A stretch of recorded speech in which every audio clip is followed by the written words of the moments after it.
hacia una estrategia nacional Red Más en México.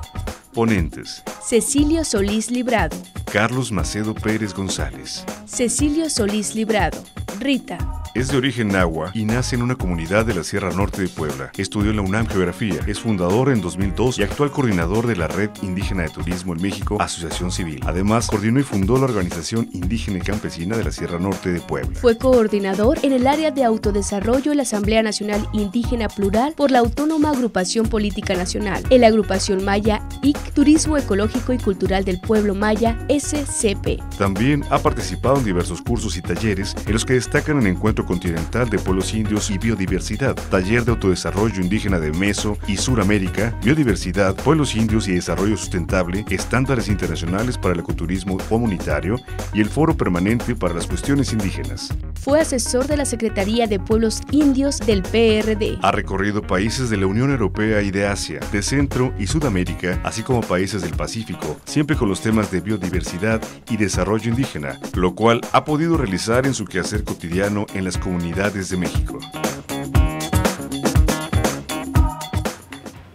Y quiero empezar desde el nombre que le habían otorgado a nuestra presentación, que dice Propuesta de participación de los pueblos indígenas en el diseño de la Estrategia Nacional de Aplicación de Red Plus mexicana.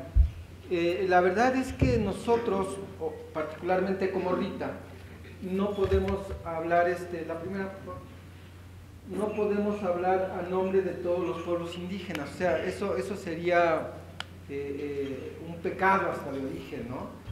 La verdad es que sería muy soberbio y creo que ninguna organización en México, y con todo el respeto, ni siquiera el Consejo Consultivo representa a todos los pueblos indígenas.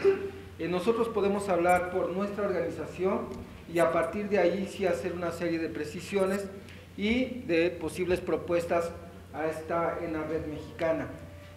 Partiendo de ahí, para que no nos confundamos que es una propuesta de los pueblos indígenas, sino más bien sería una propuesta de Rita, y sería propuesta de Rita para la participación de sus asociados en el diseño de la Estrategia Nacional de Red Plus mexicana. La siguiente, por favor. Antes de entrarle al tema ya como tal, es necesario ver qué pasa con los pueblos indígenas y el medio ambiente, ¿no? Primero, los pueblos indígenas destacan entre los protagonistas del medio ambiente en México. Su modo de vida depende íntimamente de los recursos naturales. Esto no lo decimos nosotros como Rita, ni tampoco lo dice el Movimiento Indígena Nacional. Esto de ser que destacamos entre los protagonistas del medio ambiente en México y en el mundo, es algo ya reconocido a nivel internacional y que se reconoció en Río + 10, en Sudáfrica, en Johannesburgo. Ahí se reconoció que los pueblos indígenas somos garantes de la conservación a nivel mundial. También se ha reconocido al interior del Convenio sobre la Diversidad Biológica y también se ha reconocido en Ramsar. Algunos estudios muy recientes, como el del maestro Eckhart Bock, pero también estudios no publicados por la UAM, como estudios como por ejemplo el del maestro José Luis García Calderón, demuestran ya esta relación intrínseca que existe entre pueblos indígenas y biodiversidad.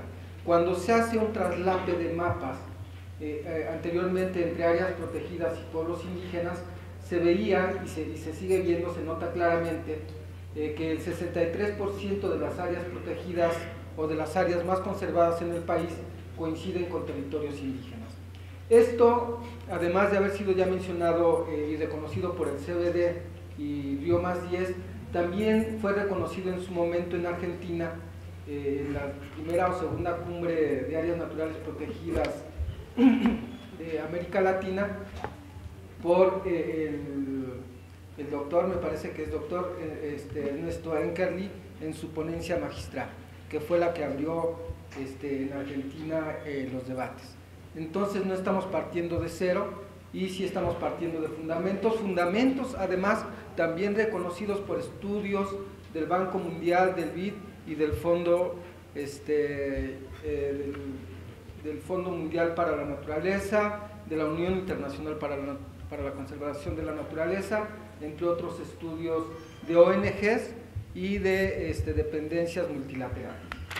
Luego, la economía de los pueblos indígenas está ligada a la naturaleza para la obtención de otros bienes tales como alimentos, viviendas, medicamentos y productos de intercambio. Es obvio que cuando una comunidad, un pueblo depende o su vida está íntimamente relacionada a la biodiversidad, también sus necesidades y su solvencia de esas necesidades está íntimamente ligada a esto que le llaman biodiversidad. Sin embargo, en algún taller sobre pueblos indígenas y biodiversidad, veíamos, con la participación de aproximadamente hablantes de 32 lenguas indígenas distintas, veíamos que la palabra biodiversidad no existe, ni en chontal, ni en náhuatl, ni en chinanteco, ni en mazateco, ni en maya peninsular, ni en celtal, ni en tzotzil, y que lo más aproximado a la biodiversidad como tal, las diferentes lenguas que allí se participaron, era fuente de vida. Y atentar contra esa fuente de vida es atentar contra la vida misma, porque de ella estás tomando eternamente y eternamente tienes que estarle regresando. Entonces, partiendo de esa definición de fuente de vida, obviamente hay una relación de respeto, de conservación, más allá de, como lo toma ahora Red, como sumidores de carbono. Es mucho más allá. No tiene valor, no tiene un valor económico, tiene un valor espiritual, tiene un valor sentimental, incluso religioso, cosmogónico, y va más allá de poner a la madre naturaleza como si fuera un negocio en liquidación. Bajo estas condiciones, la supervivencia de los indígenas y la continuidad de su cultura depende absolutamente de la preservación de estos recursos naturales. Obviamente, un pueblo indígena que ha devastado sus recursos naturales, ha devastado a sí mismo el conocimiento que está ligado a ella, a esa biodiversidad, a esas plantas medicinales, y también ha arrasado con esa cosmogonía que tiene una relación íntima con la montaña, con el río, con el lago, con la piedra, con el monolito, etcétera, etcétera. La siguiente. Aquí únicamente se está considerando aquellos espacios territoriales que tienen 30% o más de población de acuerdo con las estimaciones del INEGI y CONAPO. Pero ¿qué pasa con aquellas regiones en donde la población no llega al 30%? O sea, que no alcanza a rebasar ese 30%, pero que sí llega al 20%, al 10% o al 15%. ¿Qué pasa con esos espacios protegidos? No por decreto como área natural desde el Estado, sino por decreto de las mismas comunidades. ¿Qué está pasando con ellas y cómo no están teniendo acceso a la distribución de beneficios que por derecho les corresponde por la prestación de esos servicios, no servicios ambientales, sino más allá de esos servicios ecosistémicos? Ya, simplemente las borran de un plumazo. Y los esfuerzos de conservación que se suman a darle a este país el tercer lugar dentro de los países megadiversos simplemente no cuentan. En regiones indígenas se han registrado 103 especies de aves endémicas y 620 de las 925 especies de animales protegidos por la norma ecológica 059 del 94. Se estima que más de la mitad de las especies biológicas endémicas en nuestro país habitan en territorios cuya población es mayoritariamente indígena. Eckhard Bock, Malasinski y otros investigadores han ya plasmado en blanco y negro esa gran cantidad de especies que existen en los territorios indígenas.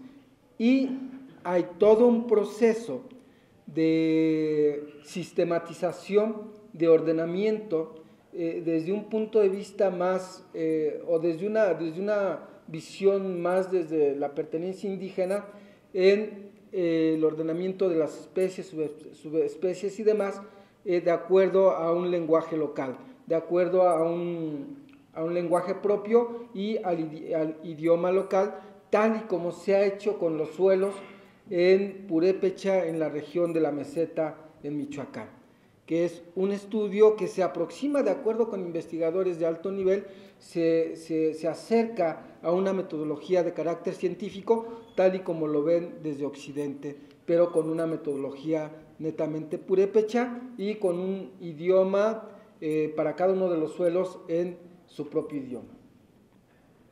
Cerca del 60% de la superficie arbolada que se preserva en México también se encuentra en municipios de población indígena, y esto lo dice el Poder Ejecutivo Federal en el 2001. Sin embargo, en el proceso de esta semana nos dice que es el 63%, también de acuerdo con algunos investigadores, y hace referencia a la superficie arbolada precisamente anotando el impacto ecológico que tienen la creación de presas, represas y micropresas, que es la nueva modalidad, y cuya implementación tiene un grave impacto sobre la ecología y coadyuva, ni siquiera mitiga, sino que coadyuva a el cambio climático. Entonces, por un lado, vemos que se está desarrollando o se intenta desarrollar una estrategia nacional sobre red para mitigación, conservación, etcétera, pero por otro lado se está autorizando la creación de presas, de grandes presas,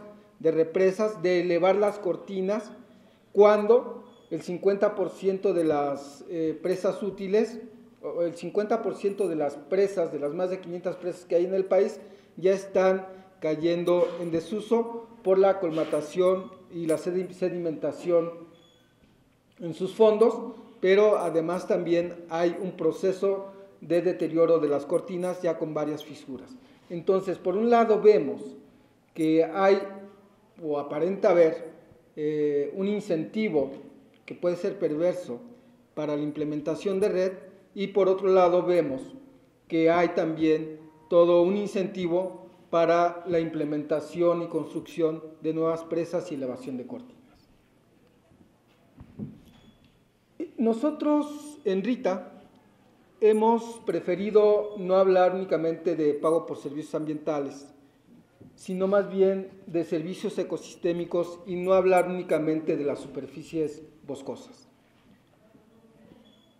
Cuando revisamos la geografía nacional en su mapa climático y en su mapa de uso del suelo y de vegetación, podemos ver los diferentes pisos climáticos, podemos ver las diferentes capas de selva, nublaselva, bosque mixto, etcétera, etcétera. Pero también vemos el desierto y el semidesierto. Y junto a ello vemos obviamente una cultura ligada a esos territorios y a esos recursos naturales. Entonces no podemos desprenderlo, ni debemos de desprenderlo, y menos cuando hablamos de servicios para la humanidad. Y menos podemos ignorarlo cuando sabemos que hay una serie de derechos aprobados, ratificados por el Estado mexicano, tanto a nivel internacional como a nivel nacional, y que hace falta su implementación. No podemos ignorarlo, porque ignorarlo sería entonces negar nuestro proceso de formación al interior del movimiento indígena, y sería negar también esa lucha que constantemente estamos dando porque se nos reconozcan estos derechos, pero también que se reconozca que somos parte de esta nación, lo cual ya se reconoció hace más de aproximadamente 10 años, pero además estaríamos negando también que somos poseedores de espacios territoriales ricos en biodiversidad. Entonces, al hablar de servicios ecosistémicos, hablamos de servicios de provisión, como son los alimentos, las medicinas, no alcanzo a ver, gracias, las medicinas naturales, la leña, el agua, las fibras y los recursos genéticos, entre otros. Luego tenemos servicios de regulación, que es la calidad del aire, la regulación del clima, la regulación del agua, el control de erosión, el control de plagas, la mitigación de riesgos, y los servicios culturales, en donde están la identidad y diversidad cultural, los valores espirituales, el conocimiento y la recreación. Y obviamente los servicios de soporte, que son la producción de oxígeno, la formación de suelo, el reciclaje de nutrientes y la polinización.